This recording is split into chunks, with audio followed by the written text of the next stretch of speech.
Hey guys, Pastor Mark here. A while back, I appeared on the Right to Reason podcast with Robert Stanley. He is an atheist podcaster who has all kinds of different people on to discuss a wide range of issues. He had me on, and we were discussing God and the problem of evil and hell and morality. Pretty good conversation. I'll put the link to his channel below. I will warn you that not all of his content is family friendly, so be warned. So this here is my conversation with Robert on the issue of the problem of evil and hell and God and morality. We kind of meander through a few things. Hope you enjoy.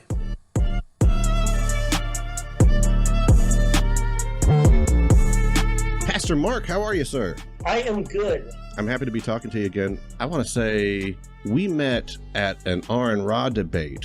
And we did, actually. That was at the church at Tree Lake. Yeah.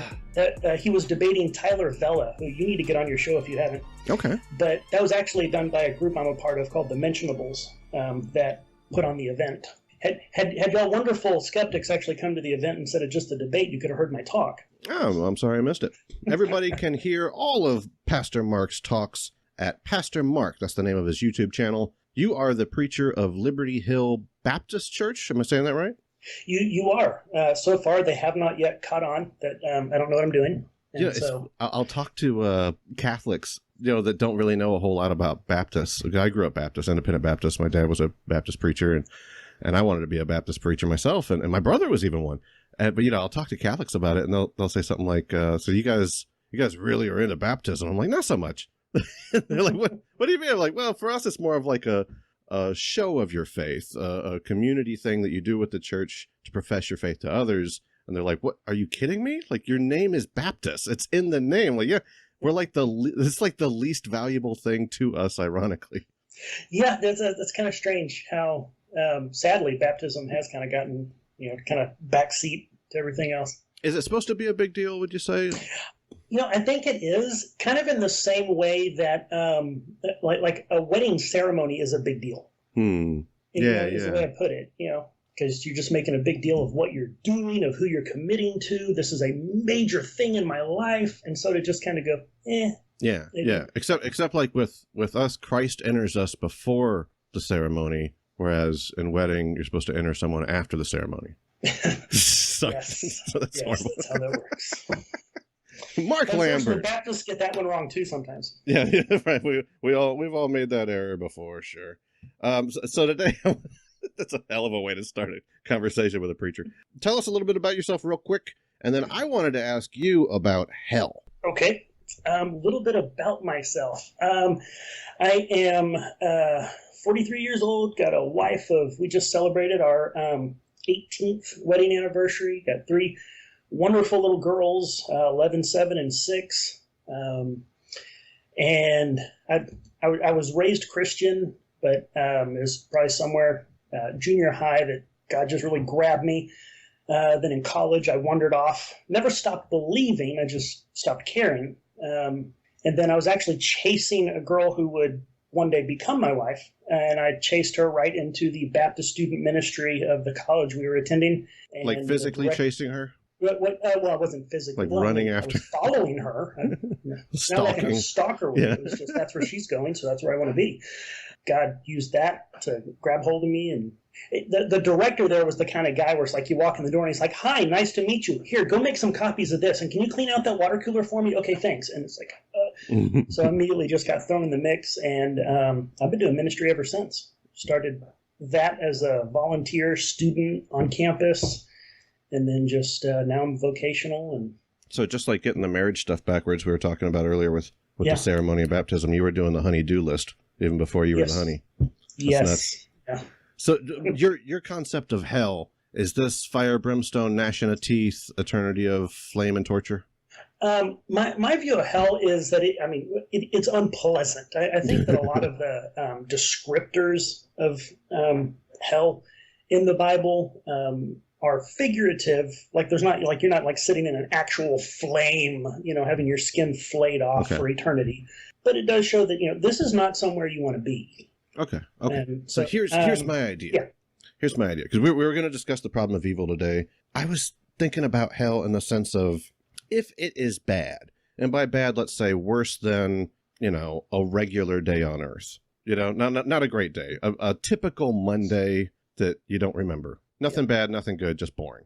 If hell is worse than that, and the majority of people go to hell, can we at least agree with that? Yeah, that seems to be the case. Then it was worse for mankind as a whole, not just of those that went to heaven, but as a group of humanity, it was worse for us to be created, at least created in the scenario where God created hell, what have you, than if not. So for me, like a lot of people like to talk about, hurricanes or childhood leukemia. I'm sure we'll get into those delightful topics throughout the conversation. But right from the start, to me, that seems like a pretty simple, self-evident concept that God creating the reality that we have as it is, both physical and spiritual, it was bad for mankind. And to me, that would then mean that God did something bad by creating humans. Is that possible? Well, see, I think that there's a lot of assumptions that's built into that, or into any, idea contrary I might have that gets into things that we just cannot know. Okay. Would it be better for God to have just not created at all? Well, we might want to say so, but that gets into, God would know, is existence better than non-existence, even existence with some bad, even existence with a lot of bad. And so, that gets into things that I think is completely above either one of our pay grade.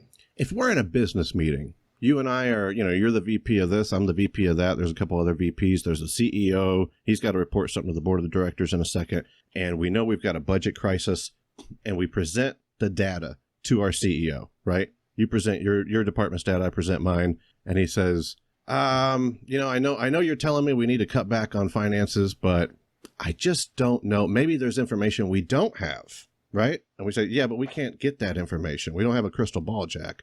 Boss, you need to make some cuts. At that point, he would base the decision based on the information he has available, right? That's what we do with our lives all the time. Right. So I feel like whenever we have these philosophical conversations, as soon as we start to get into something about God or, this unknown ether, as it were, and we make a critique of God based on information we have, I often hear from believers, yeah, but.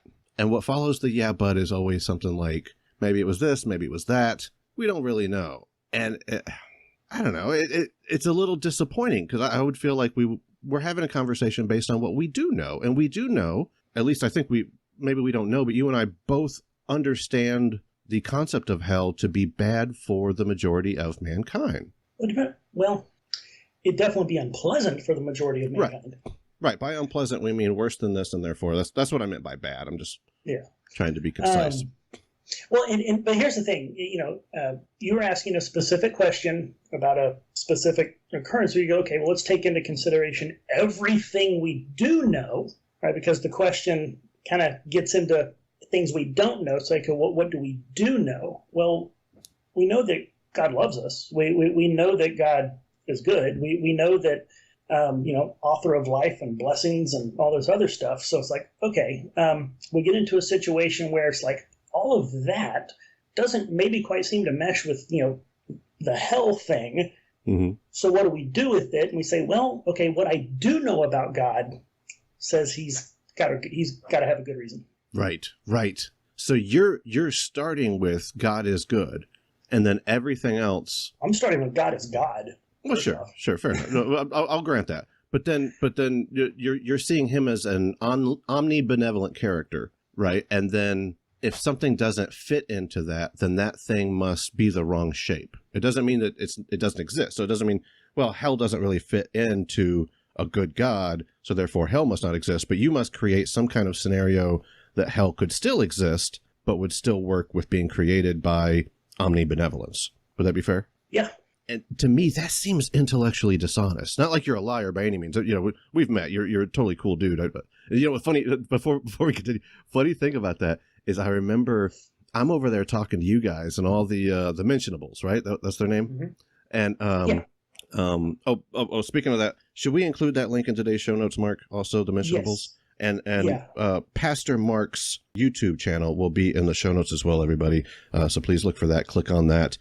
Check out some more of what he's talking about, because you really can't sum everything up in 1 hour, in a 1 hour conversation, of course. But, go there, comment there, give him some feedback from maybe an atheist perspective. I'm sure he'd love to be challenged that way. But I'm talking to you guys, and I'm getting dirty looks from the atheist group. It's like they totally segregated, like a 1950s kind of thing with like blacks and whites, you know what I mean? And Yeah. all the atheists are over there like huddled up around like Aaron's what's the book? My wife actually bought one of them.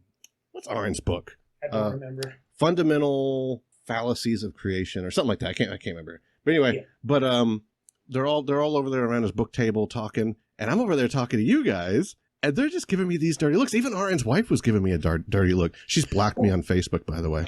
But Well, you know what was really funny about that is watching Aaron and Tyler go at it. I mean, they both argued their points, aggressive and firm. Well, then afterwards we went to lunch. And everybody's just hanging out and chit-chatting really? and having a great old time. I didn't know that. That's interesting. Yeah. So I say all that to say you're a fun guy to talk to. I like you. So I don't mean you're dishonest, but I think it's intellectually dishonest to pick one part of the Bible that you're going to say everything else must align with. And then, instead of saying all of this must be true equally. You know what I mean? To me, that's kind of a form of special pleading. Well, not really, because the parts that are saying, okay, all this has to align with are the foundational parts, right? Those are the parts that, if these are not true, the whole thing is just total bogus.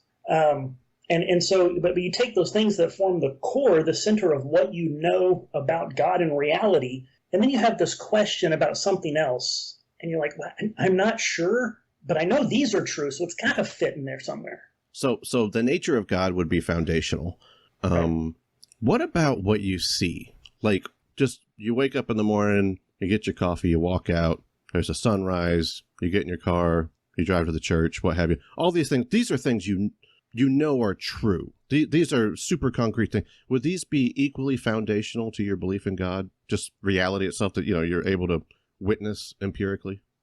I'm saying, like Sure. I knock on my desk, you heard the sound. Is that just as real to you as the nature of God is real? Or would you say well, this thing's more real because I know that's there, whether God exists or not, that's for sure there. Or would you say, no, that's foundational? I think I could probably, I think the Bible actually says that, the things that are unseen are actually the more important, more real. But yeah, I mean, let's just say, put them on the Sure. same level. I know my desk is here. Right. I know the voice coming to me through the computer is a real person we've met, and all of that I know is true and real about my experience as God is as well. Okay, so if you wouldn't say everything in the Bible has to line up equally, that some things are more foundational than others, and those other things would be, contingent to those more fundamental parts of the Bible, could we then say you can look around reality and knowing that is real is just as real as, the aforementioned childhood leukemia, the suffering all around the world? That's real, and that should be foundational. If the Bible isn't going to offer you contradiction, even though it appears to be contradictory, at least we could say it appears to be, maybe it's not, but the fact that there is so much suffering in the world, and also the fact that God is omnibenevolent, according to you, right? Isn't that at least a contradictory thing? I mean, those should be two foundational things that I would think would challenge you. It would depend on why the suffering exists and who God is. One thing, I don't know, maybe I'm just a sociopath now. I doubt that. Because like the problem of evil, even the problem of suffering, it's just never gotten off the ground with me. Okay. Never. I understand that there's people that wrestle with it, that they look at the suffering, and I'm not without empathy or compassion. I see that suffering goes on. But as far as something that would be, a criticism of or contradiction on or somehow, an attack on or a hit against God, that's just dead on arrival for me. I've never understood it. I mean, intellectually I understand. I don't see how it's appealing to people because it's appealing to me. I mean, I totally get it. I'm sure you can empathize with someone being challenged by their faith when they go through like a terrible hardship in their life, and they say, you know, how could a loving God let, you know, my child die, you know, or how could a loving God let my house burn down whenever he knew I didn't have the money to have another home? I'm homeless. You know, we could go through a million of these, and a million are occurring all the time. I guess I should correct and say that I see the emotional experience of it. I've had some of that myself, but then to go from that to therefore all these other things must be false. That's just dots that don't connect. That was my challenge. What was the benevolence thing? That was the biggest one for me. Is I already had some doubts, but I was still going to church. Late 20s, and my daughter hit about 5 years old, and I got major anxiety, man, because the way I was raised is that's right around the age that a child is able to understand the concept of salvation, of repentance. Now, not like it's a magic year, but somewhere around that time, 5 to 10, 5 to 12, what have you. And I started thinking, wow, what happens if she gets in a car accident? I was terrified, and I thought I better get this kid saved up quick before God sends her to hell. And, if the worst were to happen to her. And that's when it dawned on me. That's kind of why I wanted to start the convo with hell with you, because that's kind of where it started with me, is what kind of a sick God would do that, Here's the thing, and this is one thing that I find, and, if you actually go on my YouTube channel and listen to some of my sermons, you'll notice the one thing that I try to make sure always gets put in there is whatever the singular issue that's being talked about, we have to put it in the context of the overall narrative. Because what happens is you start with, wow, hell sounds bad. Why would God? Okay, well, we're by that time we're already into like Act 3 of the story, right? Mm-hmm. But you understand the overall what's going on. God created and what happened and all of that. For me, personally, me wrestling with things whenever I look at the stuff and whenever I see it, I'm putting it into the context of the overall story of mankind, then it doesn't pose the challenge to God right. that people often think it does. Do we have free will in heaven? Yes. So God can create a reality where free will and a lack of sin can both exist simultaneously. Would that be fair? Strictly speaking, yes, I think so. So why didn't he do that?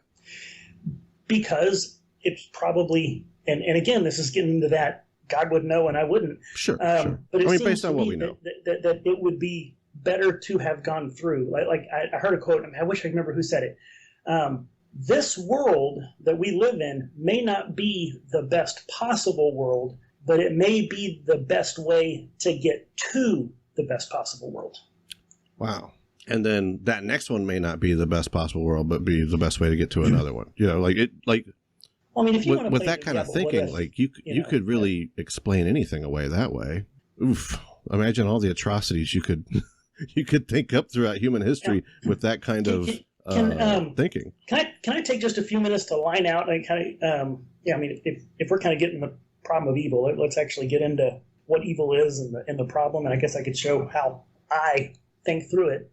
Sure. There's always your common theodicies, free will, soul building, Yeah. Have you ever thought of something that you thought was original to you, and then you find something and go, oh, wait, that wasn't original to me? People have been thinking about this for yes. All the time. I was in a discussion with a lady, non-believer, who was raised in church, and she had gone through some horrible abuse. And just through the conversation, off and on, we talked, had to have been a year and a half. And one of the things that really came out for me of that is all the things that it would take, all the ways that you could say God could have or should have stopped that abuse. How would he have done it? It would actually require God to stop something that was initially created for and intended for good. You gotta explain that. I later found out this is called, I think, like it's not natural law theodicy or something, but it's God creates a world. But hold on. Can you say it again? Because that totally went right past me. The ways in which God would intervene to stop an evil is he would have to interfere or stop something that he created for good. Yeah, I'm still not. Mark, I'm just Okay. not getting it, man. So look at the things in life that bring us suffering, right? Okay. I mean, physical pain, right? But our, neurosystem, our neurological system, or, I'm getting tongue-tied, but all of that is designed for all kinds of wonderful purposes, right? The same nerve endings that, send signals to our brain to say pain also send signals to our brain to say pleasure, right? That was made for something good that now something painful is coming to us through. Relationships, right? Betrayal, abuse, right? We are made to be a social creature. We thrive on and need intimacy and relationships and community, but those also are sometimes the source of the pain and suffering that we endure. Even natural evils, the laws of nature that God has lined out, that has this amazing world that functions according to orderly processes that we can learn and study and know and harness. Well, sometimes those processes, if they become abused or if we get in the way of them, cause us. I mean, I used to live in Southern California. The nice weather and the beaches only outweigh the earthquakes for so long, Right. But you choose to be in that location, getting in the way of nature. And so you have all of that where it's like all the things that bring us pain do so using, I guess, as a catalyst, the things that are there for our good. Does that make sense? It makes sense to me as a claim. I don't know that you could support that. I think it's obviously true. I don't know how. So this is the argument from design, right? But you're also mapping on this or tacking on this the same claim you were making before, that God's benevolent. I feel like you're mixing these two together to say your nerve endings were designed for good. The beach was designed for good. Like all these things, it seems like once again, no offense, but take it with a grain of salt, but a very myopic and naive perspective, very, very human-centered perspective of reality, that this was all for our benefit. Where, I would think it's more like, we're just here because genes are trying to find the most efficient way to continue reproducing and spreading themselves, So I don't know that we could say that it's for good. But if we are talking about the Christian God, about the biblical God, we're talking about the biblical worldview. And so, you could just say, no, that's all hooey, so just throw it all out. Well, okay, great. But we're talking within the context of God being real and he created. If that's not the context we're talking in, then we're not even talking about God or the problem of evil or any of that. Okay. Well, I see your point. I thought you were saying, well, come on, let's take a step out of the supernatural or the spiritual or what have you and look at just reality. You can see this explained just in your everyday life and your life experience. But if you're saying we're still in that vein, but... All right. If we're addressing the problem of evil as evil and suffering is a problem for God, well, then we're going to have to address that in the context of God being the creator. What if he's bad? Just hypothetically, as a thought experiment, I think we could make a pretty powerful argument. If you and I kind of almost played a game with it and tried to imagine God as evil, not in some blasphemous way, but just hypothetically speaking, look at all these horrible things that he had. We could go through the Old Testament and say, like, well, what's with this guy obsessed with the smell of burning flesh, and why is everything like blood related? Like that seems pretty diabolical and dark, and he's gotta blame us for something that he kind of set into place, and then apparently he sends his son to die, and that blood washes over us, and the whole thing. I don't think it would be hard to, if you were like writing a script for a movie, it wouldn't be hard to characterize God as evil, would it? Yeah, I think it'd be like a demiurge or something, I guess if you want to, twist things and write that story, you could, twist anything into making something bad. Right. So if I started with that premise, if I said that was foundational to my understanding of Scripture and also foundational to my interpretation of reality itself, like you'd said before, that same knock on wood is on the same level, if not under, I think you might have said, correct me if I'm wrong, if I'm putting words in your mouth, under your foundational faith, and part of that being the nature of God. Then if I came at all of it that way, as God is evil, I could then show, since God is evil, this happens. Since God is evil, that happens. And I could even use the same analogy you just did about nerve endings and sunsets on the beach, where I could say, I mean, just look at all of how horrible this is. That's where hurricanes come from, and your body was designed for pain. You might get pleasure from it sometimes, but this demiurge God actually created it for evil. You see how, like, if I were to come at it with that level of what I referred to as intellectual dishonesty before, we could just break it down to say, if I came at it with just that sense of bias, I could explain anything in the same way you could write a script where God's evil, right? Well, you could spin that tale if you wanted to, but the notion of God being evil is incoherent. How so? Because as the sovereign creator, which is kind of wrapped up in, what God is, right? He creates the world, which would include what is moral. And so God is the source or the standard, of morality. And so saying God is evil is like saying the Constitution is illegal.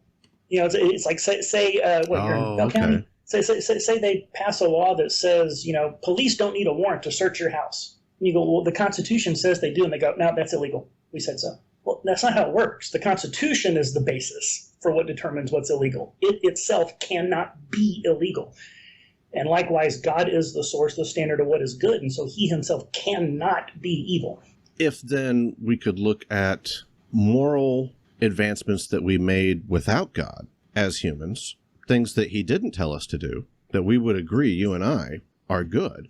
And then we could also bring up things that were in the Bible that he said to do at the time that we would say are bad, that we shouldn't do. Would you then find that to be a convincing argument that God is evil? No, he can't be. If we disagree, and we go, well, you know what? We see that thing that God did, and we go, oh, well, that, I don't like that. I think that's evil. Then we just get to be wrong. Because divine command theory, like everything good must come from God? I wouldn't say divine command theory. I don't know. I mean, I wouldn't be opposed to divine command theory. Sure. Typically, it's just and I know you know these. I've listened to some of your episodes. The whole cool. Nature of God, is the standard of what is good. And so, I mean, it's like we don't need a command from God, right? If God never issued any commands, morality would still be what it is, even if he never told us about it, or even if we never, figured it out. It still would be what it is. I mean, that's okay. But in the same objective stance, all right. I'm on one end. I'm on the blue side. You're on the red side, right? Like we're like politicians or something. And I'm saying God's like evil. Red versus blue. Have you seen that? Yeah. The Halo characters. Yeah. There you go. Yeah. We're the Halo characters. But we're making an argument. I'm saying God's evil. You're saying God's good. If I can make an argument that shows that we have moral developments that happened without God, or at least without, we could say, some kind of evidence of God in them, right? Aside from saying, well, everything comes from God and God's good. We're being objective as much as we can, right? In the same way I could say, well, everything comes from God, God's bad. We're ignoring that a priori argument, right? But if we're trying to be objective and we're trying to convince an audience that isn't sure which way to go, and I say, and at the risk of redundancy, I can find things in the Bible that both Mark and I would say are bad, and I can find things that are good that we developed without any evidence of God being included in them, or any instruction from God, such as democracy, for example, or our understanding of civil rights today, anti-slavery, equality. We could probably go on for a while on that one. I was going to say, you'd have a hard case making those without reference to God, because those are like totally based on foundational Christian principles. Well, let's start with one, democracy. This is something that we would say that we would both agree is good, that doesn't have any kind of foundation from the Bible, but has developed liberty over time. Well, sure, you can say liberty, but that's a different topic. Well, I mean, I'd say liberty, democracy. Sure, we like you get freedom. A whole political thing about democracy versus republic. A straight democracy, pretty much. Oh, sure, we wouldn't want that, but the concept of a democratic political system, we would say, is a good thing. But that's not something that's represented in the Bible. But that's something that we have learned over time with no God needed, if we're going to look at it objectively. I'd say some of the principles of why we developed it are in the Bible. Yeah, I could make the same argument and say God's evil. Like we could come at it either way with that. But that I'm just saying, like just one of those. That would be an example of something we developed without God's instruction. But then if we look at God's instruction, we could, you and I both know, we could find a lot of things that we would say. I'd say there's a lot of good things that we've developed that are amoral. Is that the right word? Sure. Neither good nor bad. right? I mean, democracy doesn't necessarily have any inherent morality to it. But democracy can do absolutely horrific, things, and like democracy can do absolutely wonderful things. They're good things that we've developed that are amoral. That's a little confusing. You mean like beneficial, but not necessarily on the topic of ethics? Right. These are useful. These are, things that we've developed, but is it right or wrong to do it or not do it?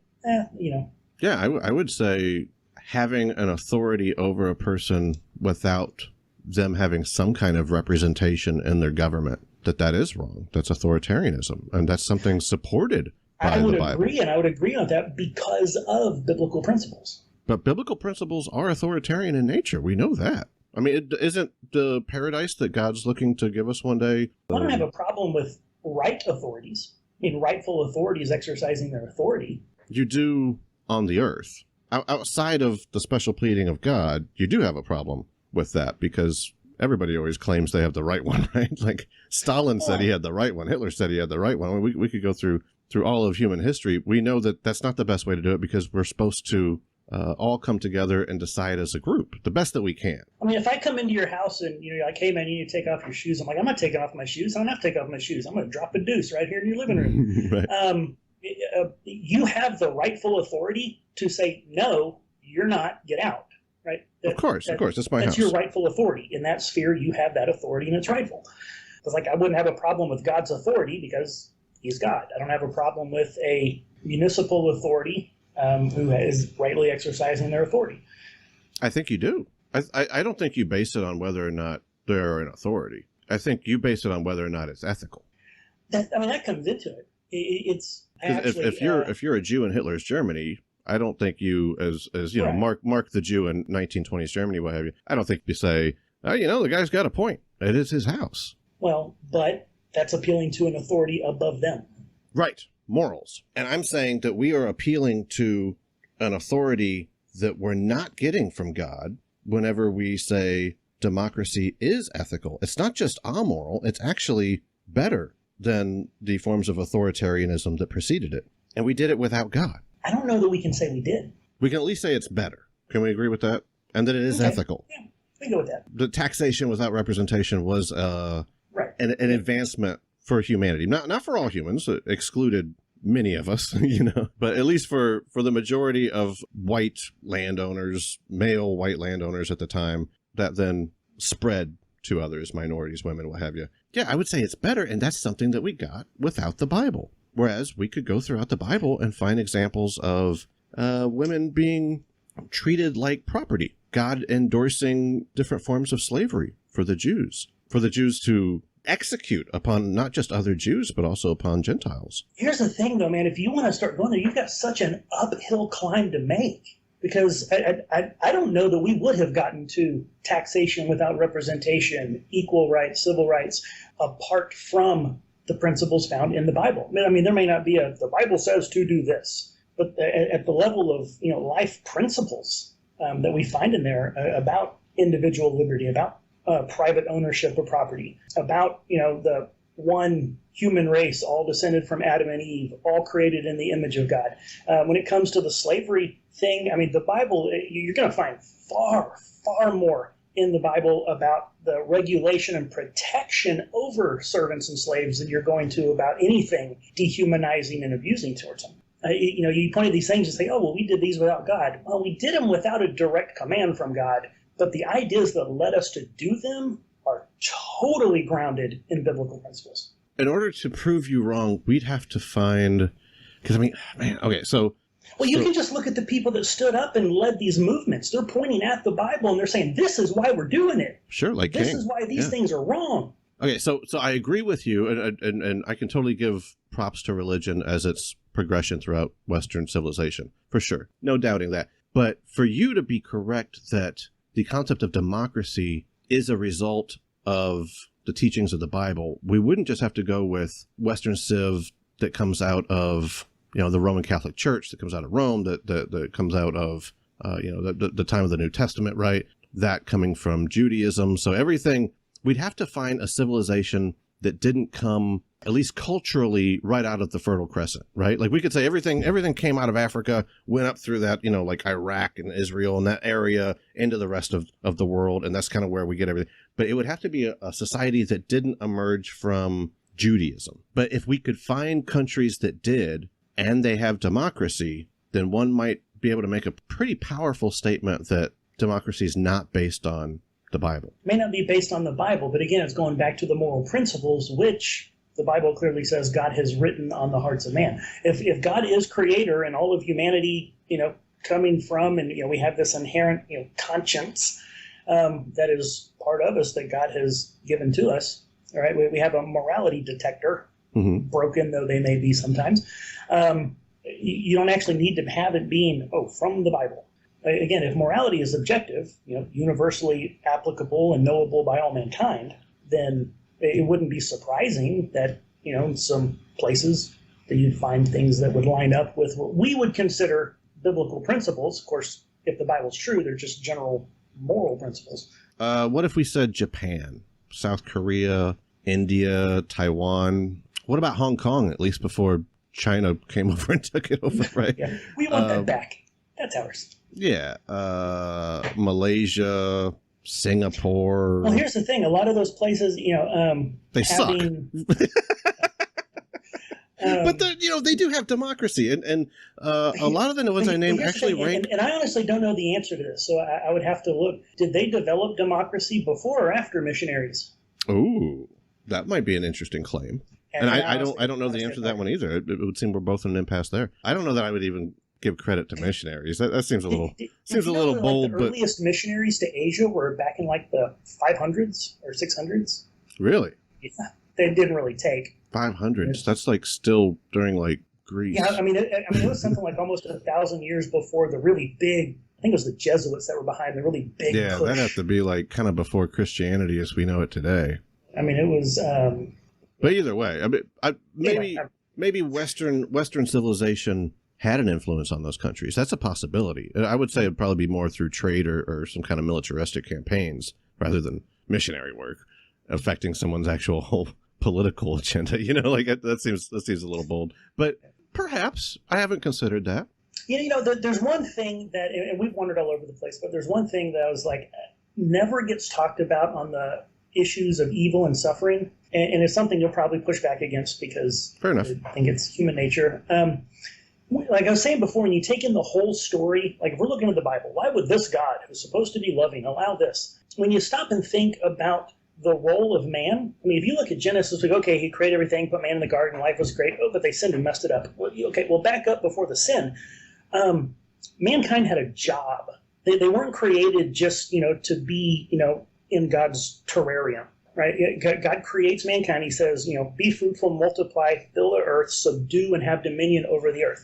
The way this has often been interpreted, and you go back Jewish sources and early Christian sources and everything, what's called the cultural mandate or the Edenic mandate is, okay, he created mankind, put them in paradise, but the rest of the earth was untamed wilderness. And so the idea was, okay, go forward, spread paradise throughout the world. Go forth, subdue, and have dominion. So as God's representatives, that idea of the image of God has a functionality to it where his representative, his image, like an ambassador, kind of thing, was, God was giving us authority, responsibility over the earth to go tame the wilderness, bring order to the chaos, light to the darkness, whatever, illustration you want to use. But we sin. And so now we, kind of fighting for the other side, but the role is still there. So we were given responsibility over the earth and we messed it up, but it's still our responsibility. And so whenever, this is how I respond to me personally. Whenever I personally have that feeling that wants to rise up in me and go, why God? I'm like, oh, yeah, that's right. He gave it to us and, we made our bed, we got to lie in it. And so, that is the idea that we are responsible. And not only that we're responsible, our job is to overcome the chaos, to tame the wilderness. Well, now the wilderness includes sinful man. Well, we're still supposed to overcome that.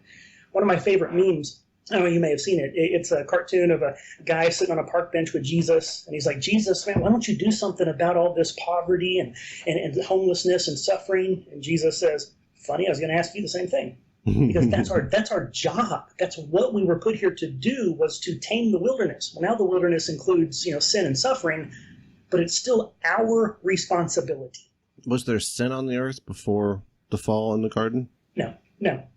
Okay. So if we table that one, and then I say a kid that doesn't understand that running around in church is bad, it just doesn't know, and the kid's running around during service, should that kid be punished for doing the wrong thing, or should that kid be informed that that's wrong, would you say? Like, should I just grab that kid and just start smacking his butt, or should it be like, hey, come on, it's a kid, he doesn't understand, let's try to teach him? Depends on the kid. I mean, if it's my kid, obviously it's just a mistake. You just got to correct it. Right. If it's that other person's kid. Perfect little angel. Now, other people's kid. Right.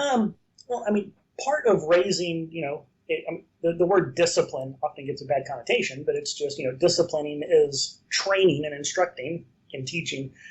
It'd be the same analogy if I'm backing up my car and, I run that kid over. That's not murder. You could say that's negligence. But it's not like I did it on purpose. I didn't know there was a kid behind me. Let's say I didn't have, the reverse cameras or what have you. I feel like in that same sense, one issue that I think is fair to criticize about your claim of God intended this all to be good, we screwed it up, is how could Adam have done something wrong if he didn't know what sin was, and sin didn't even exist before he took the fruit? Well, he knew what disobedience would be. How would he know disobedience is wrong? Because God told him, hey, don't eat that tree. How would he know that doing what God said is right and that disobeying God is wrong? Because he's God. How would he know that that's significant on an ethical level if there is no good or evil? There's at least not a knowledge of good and evil. I don't know. Your question just, and I'm sorry, I don't want to be combative, but your question is just not making sense to me. How would he know the difference between good and evil without the knowledge? How would he not know? Because he doesn't have a knowledge of good and evil. Yeah, but he has a knowledge of, hey, the creator and author of life, my buddy here that I walk in the cool of the garden with, who gave us all of this wonderful things and blessed me with life and everything, he says don't do that there'll be bad consequences. Yeah, but the snake did. How does he know doing what the snake says or what Eve says is wrong and doing what God says is right if he doesn't have a knowledge of good and evil? He would have a knowledge of God, sure, authority, sovereignty. Hey, he's the guy in charge. I'm supposed to do what he says. I'm supposed to do what he says? That's a moral claim. He doesn't have a sense of morality. Okay. To borrow your word, his understanding of reality is amoral. So what I understand the knowledge to be about the tree is it's an experiential knowledge, right? You can have an intellectual just awareness, just kind of fact-based awareness of something without really knowing what it's like. And so what happened is in the eating of the fruit, I don't think it was a magical fruit, right? But through the act of disobedience, mankind gained knowledge, experiential knowledge of good and evil. But prior to that, I mean, you can intellectually go, oh, I'm not supposed to do that. So it's an experiential knowledge. That's fascinating. It's a fascinating concept. It's experiential. He knew right and wrong before.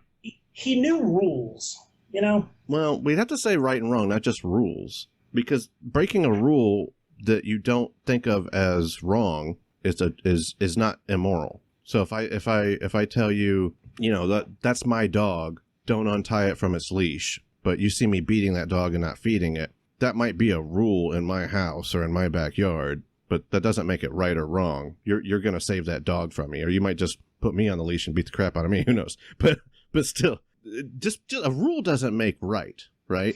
Well, so it would have to mean that sin did exist before that act for what you're saying to be true. No sin had been committed. No sin had been committed. Sin didn't exist. But it existed, at least conceptually. Well, I mean, sure, but sin itself is the transgression of the law. It is the violation of the moral code of God. That wouldn't make sense why we need to be saved. If sin is just action, then we wouldn't need salvation. It's, according to the way that I think we both would agree the Bible's written, at least the New Testament, sin is something that you're born with, and it's a result of that act. So it's not just bad acts. Okay. So there's multiple different ways that culturally we use the word sin colloquially.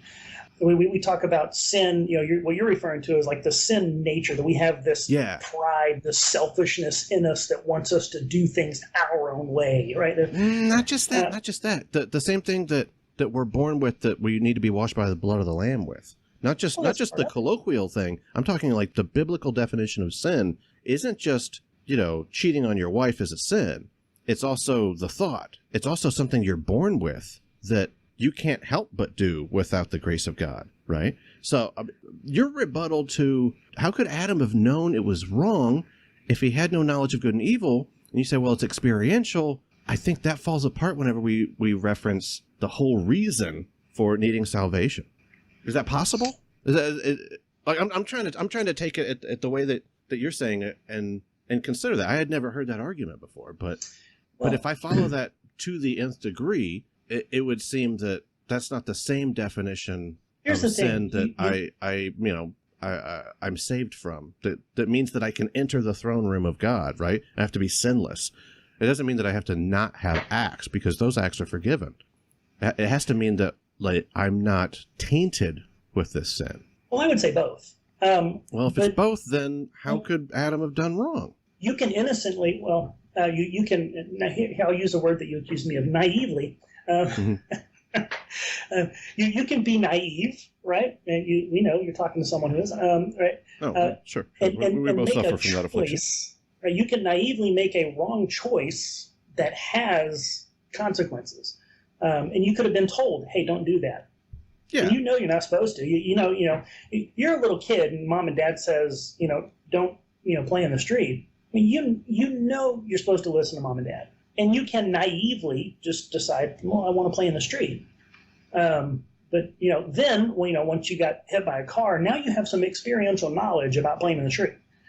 Right, but that's back to the rule thing. Might doesn't make right. It wouldn't necessarily make it wrong. Disobeying your parents wouldn't necessarily be wrong. In your analogy, we would say that it's wrong as a rule, and that the consequences are fairly extreme for not following the rule. But I wouldn't say that falls into the area of ethics. Well, by the act of disobedience, now mankind has something that has become part of their inherent to their nature, now corrupted nature, that was not there before. So the sin that he committed wasn't the same sin that we're forgiven for, because his wasn't a sin in the same way that we have this corruptible nature. His was just breaking a rule. It wasn't necessarily morally wrong. It was just consequentially wrong. I would say to disobey God is morally wrong. But he couldn't have known that. Well, sure he could have. No, because we just agreed he didn't understand that. He just understood rules. Well, it's like a dog. If my dog bites me, it's not being immoral. It's breaking a rule. Now it has severe consequences. I'm gonna punch the crap out of it or something. But it's not acting unethically.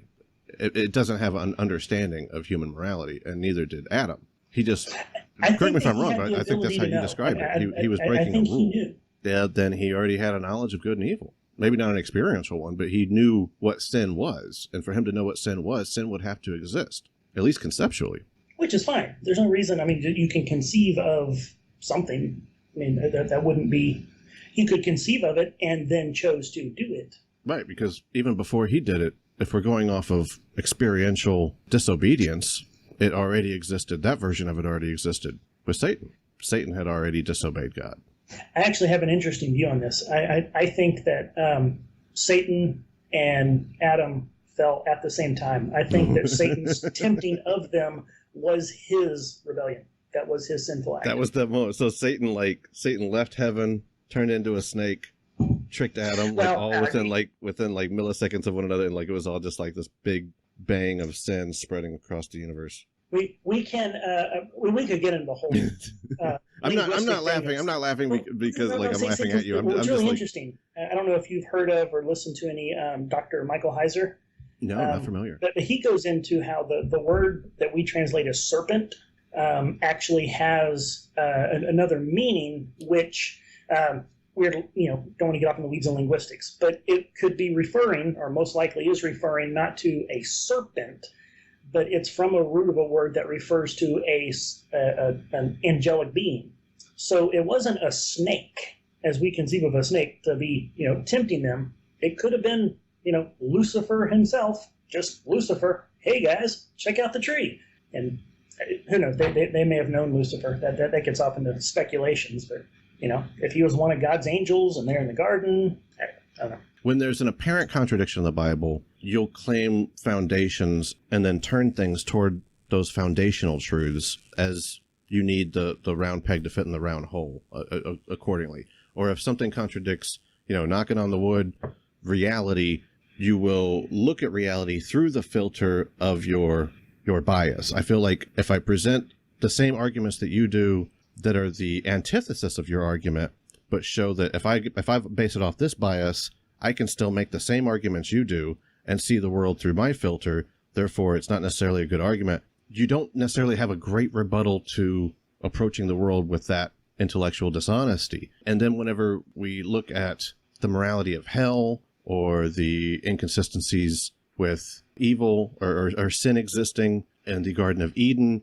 or the fact that he could create a world or a reality that has both free will and without sin and suffering, you create possible answers for this that are extra biblical, but possible explanations. And to me, that, I don't know, I'll say this much, while I'm finding each of these to be a problem for me to understand where you're coming from or accept where you're a problem for me to accept where you're coming from, I still enjoyed the conversation. I want to give you the last word to explain all that, and maybe that's a gish gallop, and I'm sorry if it is, but regardless, wrap us up, send us off, maybe even close us in a quick prayer, and tell everybody where they can find your content also, please, sir. Okay.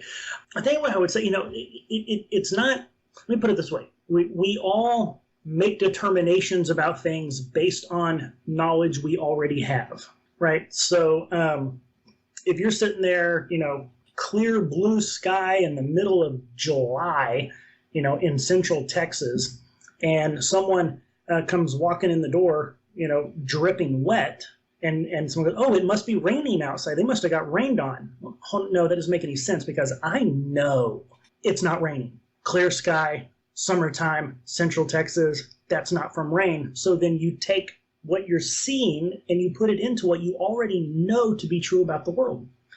And so when we get to the point that we know God exists, and you've had episodes on that, right? But coming from the Christian point of view, with what I'm convinced of, I know God exists. I know Christianity's true.